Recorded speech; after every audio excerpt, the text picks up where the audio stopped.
So imagine this. You're walking through one of those huge golden wheat fields in Europe, right? The sun is on your back, the wind is brushing your face, the wheat's swaying like it's dancing, and somewhere in the distance, a tractor is just humming along. Feels peaceful? Yeah, it does. But here's the thing. Behind this calm, there's a lot of tension. Farmers are stressed, communities are upset, and honestly, even city people are starting to notice the ripple effects. Welcome to Beyond Horizon Explorations. And today, we're going to talk about why Europe's farming rules are making so many people angry, confused, and honestly, a little frustrated. So, Europe's summers have been getting hotter, like really hot. Spain, Italy, Germany. Some places hit 35 to 40 degrees Celsius. Rivers are shrinking, soil is cracking, and farmland is struggling. And the governments? They're saying, we need to cut emissions. Fast. Sure, makes sense. Agriculture produces methane and nitrous oxide. And yeah, those gases trap heat way more than CO2. But here's the kicker. The way they're doing it feels super strict. Farmers are being told, you need to cut livestock, change your crops, use less fertilizer. And for someone who's been farming for generations, that's like telling them everything you've done for decades, maybe you can't do anymore. Can you imagine? Picture a family in rural France. Grandpa's been raising cows since he was a teenager. Dad manages fertilizers and keeps the fields healthy. Kids help feed the cows every morning. Now, new rules come along. Fewer cows, restrictions on fertilizers, extra paperwork, and the whole family's life flips upside down. Farmers protest. Seriously, you see tractors blocking highways, hay bales dumped in front of offices, videos exploding on social media with hashtags like #SaveOurFarmers. And it's not just about anger. It's about survival. Food prices? They go up. Cheese, milk, bread, even meat. People in cities notice it too. So this small farm problem suddenly affects everyone. Europe isn't uniform. Northern countries like Denmark or the Netherlands rely heavily on livestock. Southern countries like Spain, Italy, Greece grow wheat, olives, grapes. Now imagine a rule that's the same for both regions. Doesn't work, right?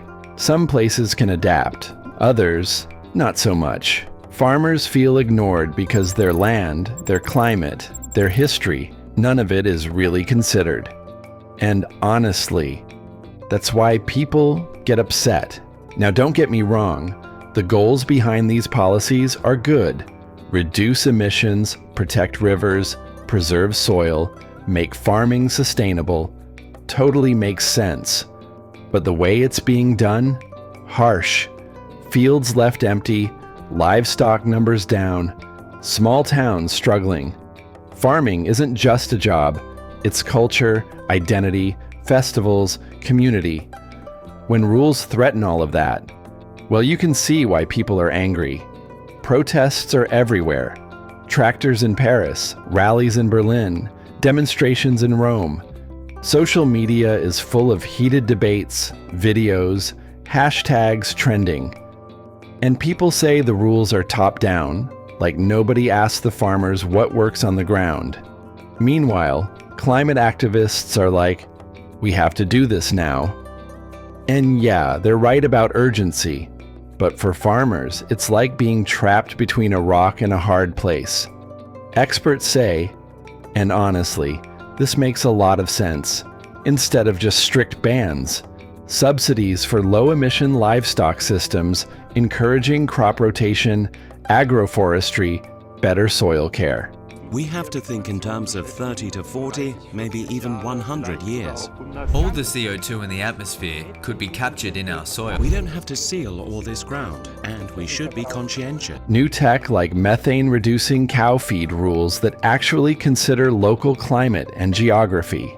Do all that, and emissions drop without destroying livelihoods.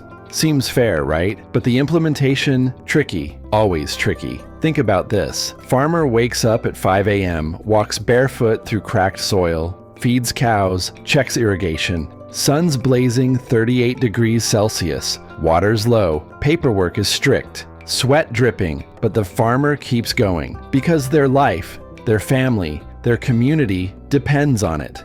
Meanwhile, city folks may never think about this, but it affects them too. Food supply, prices, even jobs in related industries. Even animals feel it.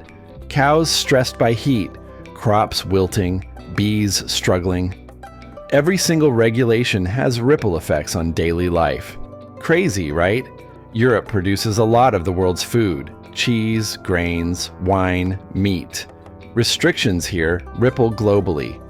Developing countries importing European food, boom, shortages, higher prices. And climate-wise, Europe is watched closely. If this system works, it could be a model.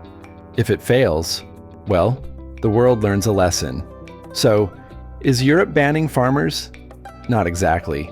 But rules are strict, sometimes rigid, and they're making waves.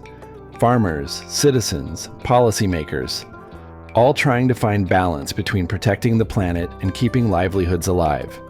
Next time you enjoy French cheese, sip Italian wine, or eat bread from Europe, think about the farmers behind it, their struggles, their daily grind, the climate decisions shaping their work. All of it is connected to us. Europe's farming story is messy, emotional, human, and it affects everyone, whether you realize it or not.